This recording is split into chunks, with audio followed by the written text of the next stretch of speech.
Now, the Mayor of London, Boris Johnson, has this morning weighed into the debate about how best to solve the Eurozone crisis. He says he's against the Prime Minister's big bazooka solution, decisive intervention from the European Central Bank, and against closer political ties between members of the single currency. Well, the disagreement highlights the acute political sensitivity of dealing with this problem. So what is the best way to battle for Britain's interests in a Europe plagued by economic ills? On Monday, David Cameron was telling the city that the euro crisis represented an opportunity to get stuck in and champion reform of the EU, and that Britain's membership allowed it to fight for free trade. And the PM's been travelling quite a lot this week, to Brussels and then Berlin, jousting with Herman Van Rompuy and Angela Merkel. So who's the better Eurosceptic? The pugnacious David Cameron, who wants to lead his crusade across the Channel, or those in UKIP and some Conservatives who want to withdraw from the EU and pull down the portcullis, arguing that this is the best way to avoid the Teutonic domination that Nigel Farage fears. The Eurosceptic Chancellor George Osborne has even argued for more political integration, but only for the Eurozone to avoid financial ruin in the future, while at the same time resisting Franco-German demands for a levy on financial transactions, which the British say would hurt their moneylenders in the City of London. So, where is the patriotic cause? Fight or flight? Sally forth or pull up the drawbridge? And we're joined now by the UKIP leader, Nigel Farage, who we know where you stand. You'd like to draw up the drawbridge. No.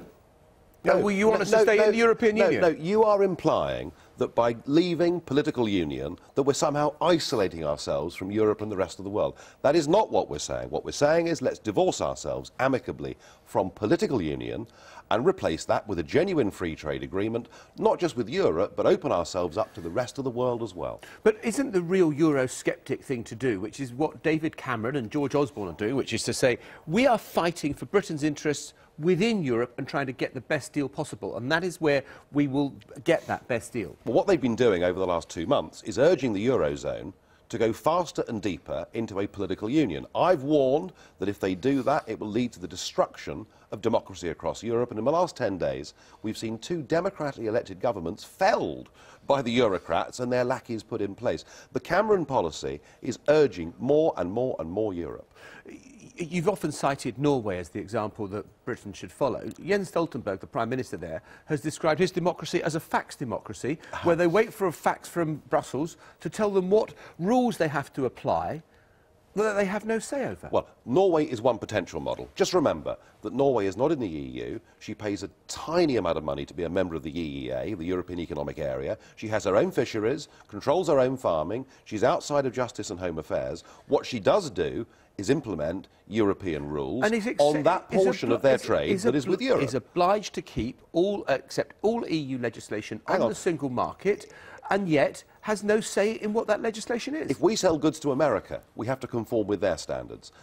Being like Norway would be a very good holding position for Europe. It would guarantee us free trade and give us a chance to negotiate the kind of deal that Switzerland has, where they don't have to have any of the rules. OK, let us just talk then about the transaction tax that would affect the city.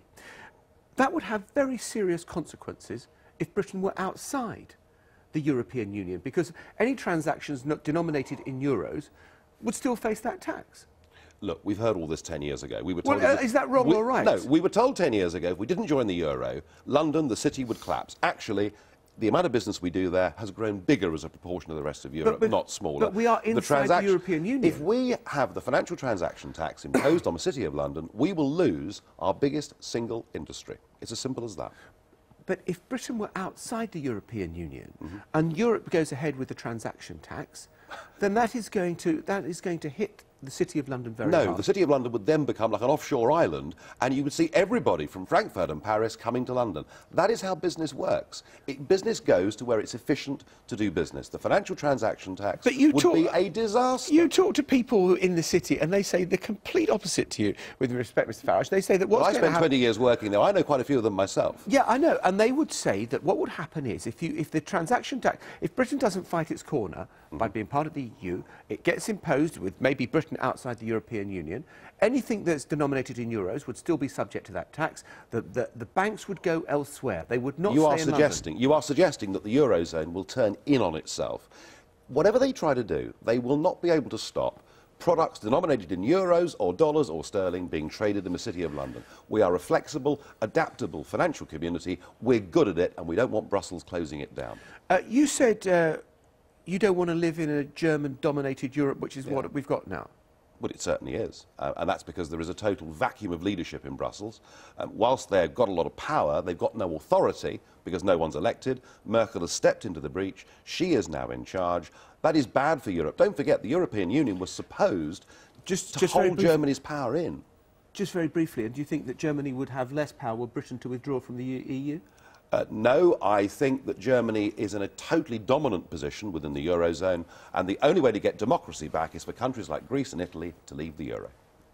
Sarah? Is there a bit of a danger that you're sort of inflaming prejudice by talking about Germany rather than Europe? Is there a sort of... No. There's a sort of something emotional No, I mean, look, about what has happened in Greece and Italy is democracy has been stripped out of those countries. That is something that ought to be worrying us very greatly indeed. The fact the Germans are in charge, no one country should be in that dominant position in Europe. That can't be good for anybody.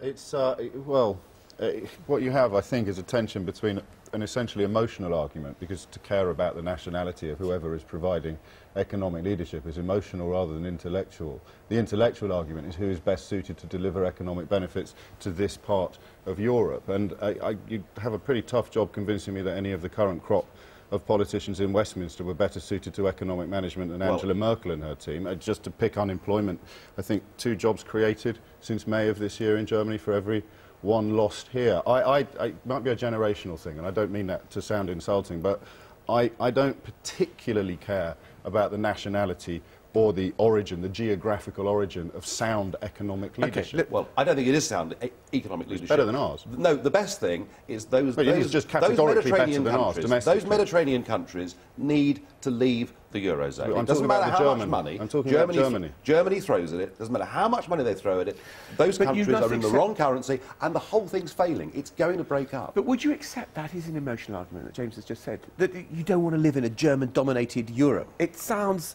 There's just a little bit of kind of racism there. Oh, come on, I'm married to a German, for goodness sake. I mean, it's very unlikely that I'm going to take a strong anti-German line per se.